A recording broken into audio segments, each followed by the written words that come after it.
بسم اللہ الرحمن الرحیم۔ السلام علیکم ناظرین، میں ہوں عرفان ہاشمی اور آپ کو پروگرام میں خوش آمدید کہتا ہوں۔ ویورز، اب تک کی سب سے بڑی خبر آپ کے ساتھ ہم شیئر کرنے جا رہے ہیں۔ عمران خان کے خلاف بغاوت کا مقدمہ اور پھر پاکستان تحریک انصاف پر پابندی کی تیاری کی جا رہی ہے۔ پنجاب کابینہ نے دو اہم ترین فیصلوں کی منظوری دی۔ عمران خان کے خلاف ریاست سے جنگ چھیڑنے کی دفعات کے تحت مقدمہ قائم کرنے کی منظوری دے دی گئی ہے۔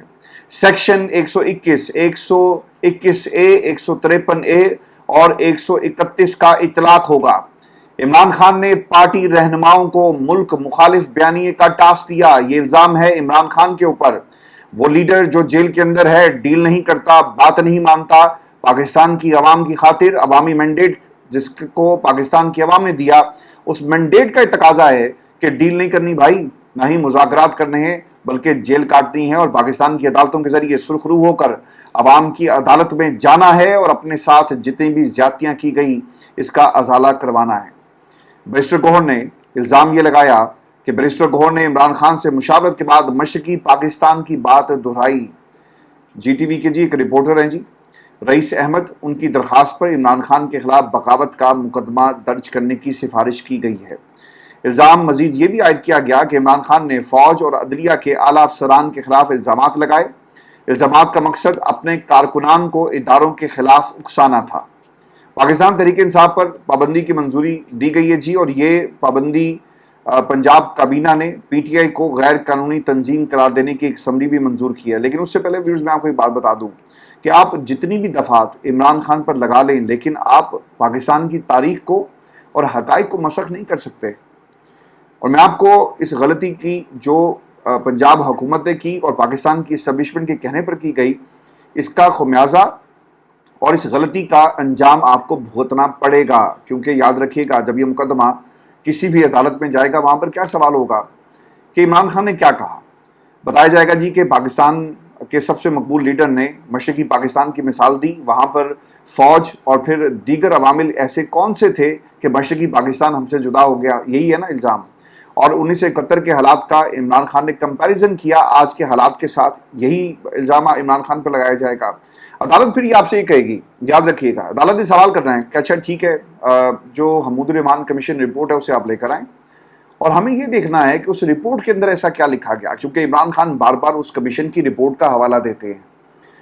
میں آپ کو اس کیس کو ایک لمحے کے لیے کمپیئر کریں سائفر کے ساتھ۔ سائفر میں کیا مسئلہ تھا؟ یہی تھا نا کہ سائفر میں لکھا کیا ہے، سائفر کی کاپی ہے کہاں، سائفر کس نے دیکھا، سائفر میں اصل متن تھا کیا، تفتیشی نے سائفر کو دیکھا نہیں دیکھا، کیا کسی اور ٹیم نے سائفر کو دیکھا نہیں دیکھا، کیا آپ سائفر کو ریکارڈ پہ لا سکتے ہیں؟ سر نہیں لا سکتے۔ کیوں؟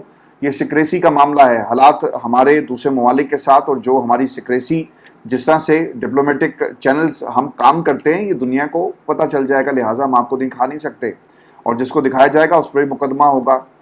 تو یہ تمام چیزیں سائفر کے حوالے سے کہی گئی۔ اب وہ رپورٹ جو آج تک منظر عام پر آفیشلی نہیں آئی، کتابیں چھپ گئی، لوگوں نے اس کو پڑھ بھی لیا، اس رپورٹ میں کیا تھا، لیکن کسی نے آج تک اسے آن نہیں کیا۔ وہ لوگ جو آج اس رپورٹ کو پاکستان کے خلاف استعمال کر رہے ہیں، عمران خان کے خلاف استعمال کر رہے ہیں، وہ کابینہ جو آج یہ کہہ رہی ہے کہ عمران خان نے فوج کے خلاف اور دیگر سیکشن کا جو حوالہ دیا 1971 والے حالات ہو جائیں گے، آپ کو کیا ماضی کے بیانات یاد نہیں ہیں؟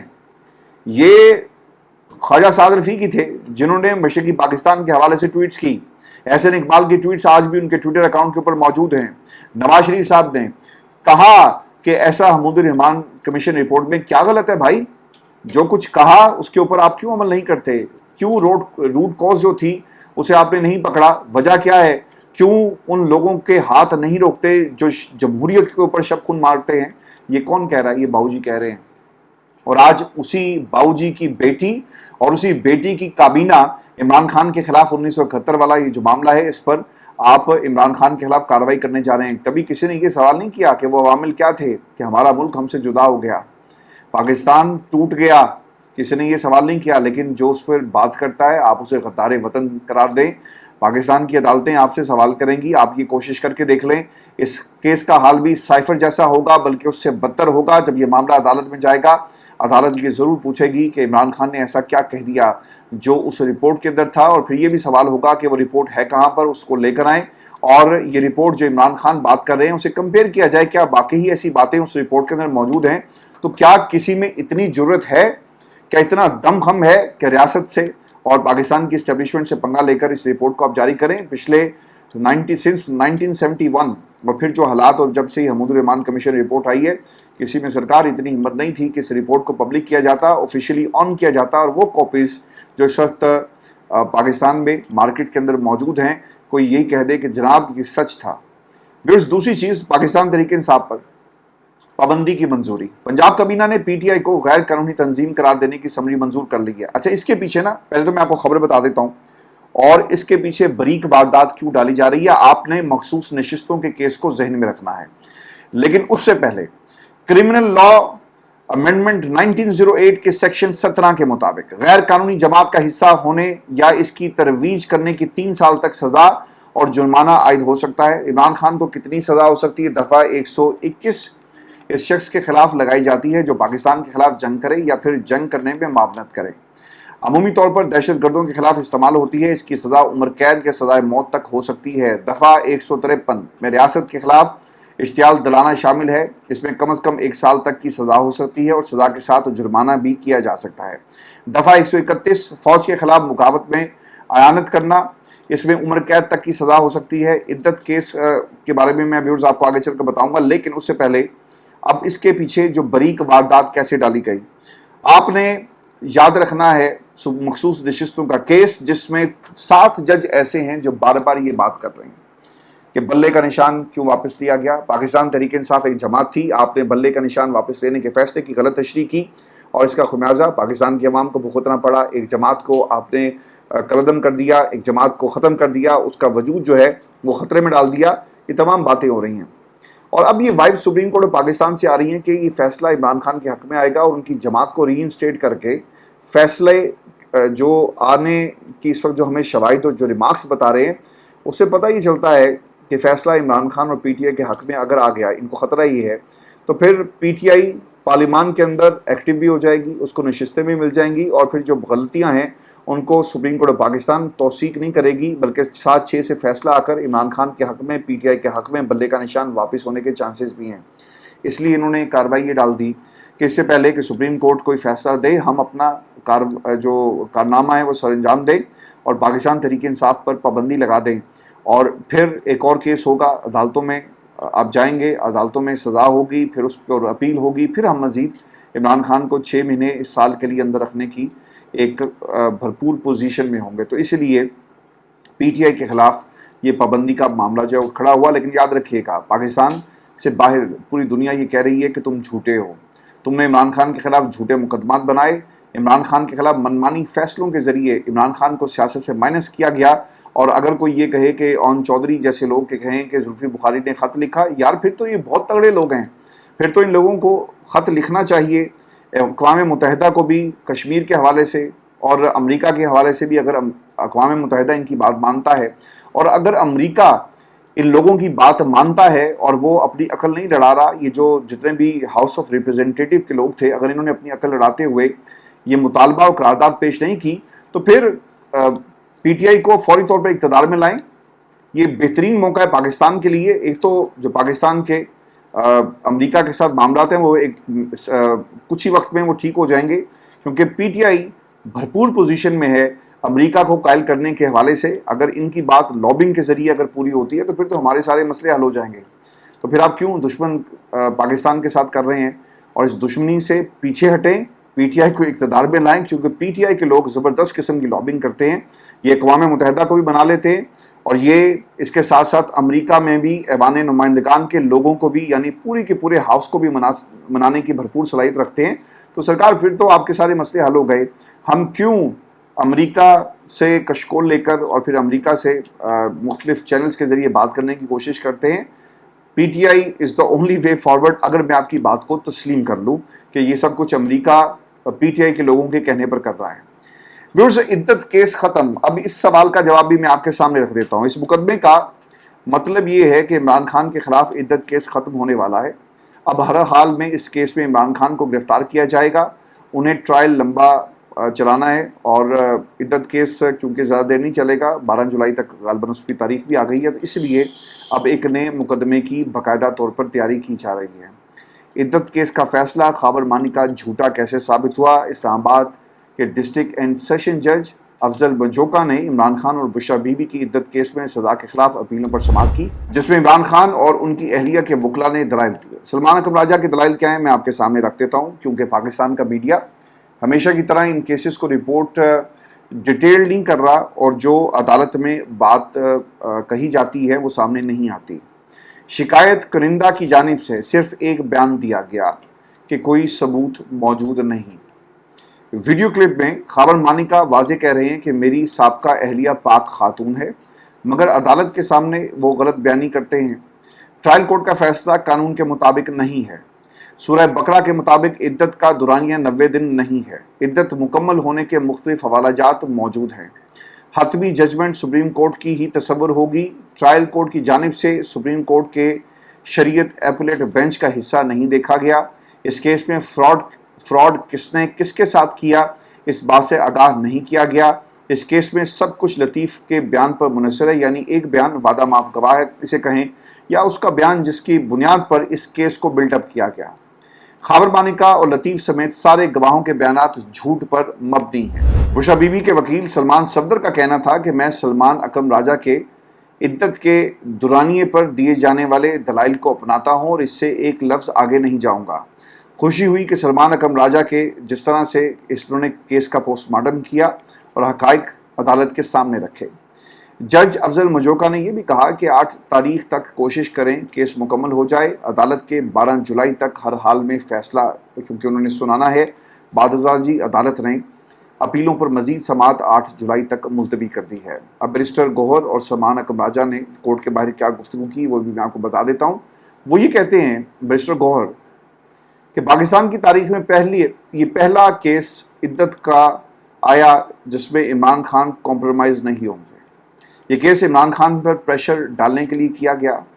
سلمان اکرم راجہ یہ کہتے ہیں کہ عدت کیس میں خاتون کی نجی زندگی کریدنے کی کوشش کی گئی، جو مکروہ بات ہے۔ یہ من گھڑت کیس ہے اور بہت جلدی ختم ہو جائے گا۔ اس کیس کا جو بھی انجام ہو، لیکن پنجاب کابینہ نے 2 کیسز تیار کر لی ہیں عمران خان کو مزید جیل میں رکھنے کے لیے، اور یہ سب کچھ پاکستان کی اسٹیبلشمنٹ کے کہنے پر ہو رہا ہے۔ اور اگر آپ یہ سمجھتے ہیں کہ آپ اسٹیبلشمنٹ کے کہنے پر جو مرضی کر لیں اور آپ کی حکومت بچ جائے گی، یہ سرکاری حکومت نہیں بچے گی۔ بہت جلدی میڈم کی رخصتی ہوگی اور یہ رخصتی پوری قوم دیکھے گی۔ میں آپ کو ویورز یہ بھی خبر دے دوں، عدالتی رپورٹنگ پر پابندی اور پیمرا کا حکم نامہ جو کالعدم قرار دینے کی وائبز عدالت سے آ رہی ہیں، یہ عامر فاروق صاحب کی عدالت ہے جی، اور اسلام آباد ہائی کورٹ جرنلسٹ ایسوسی ایشن اور پریس ایسوسی ایشن آف سپریم کورٹ کی درخواستوں پر سماعت ہوئی ہے۔